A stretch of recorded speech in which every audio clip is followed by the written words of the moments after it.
মুহূর্তে আছি রাজধানীর রামপুরার আফতাবনগর এলাকায়। এখানে ইস্ট ওয়েস্ট বিশ্ববিদ্যালয়ের সামনে কিছু শিক্ষার্থী জড়ো হয়েছেন, তারা স্লোগান দিচ্ছেন।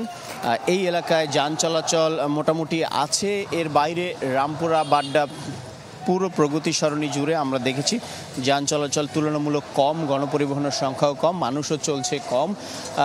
আর মূল সড়কে তেমন কোনো পুলিশ সদস্যদের উপস্থিতি তেমন দেখা যায়নি এবং গতকালকে এই আফতাবনগর এলাকায় পুলিশ সদস্যদের যে উপস্থিতি ছিল সেটি এখন পর্যন্ত নেই। তবে আমরা যতটা জেনেছি যে বনশ্রীর কয়েকটি অলিগলিতে রাজনৈতিক দলের কর্মীদের অবস্থান রয়েছে এবং পুলিশ সদস্যদেরও অবস্থান রয়েছে। তবে পরিস্থিতি এখনও শান্ত রয়েছে, কোথাও সংঘর্ষ কিংবা সহিংসতার কোনো খবর নেই।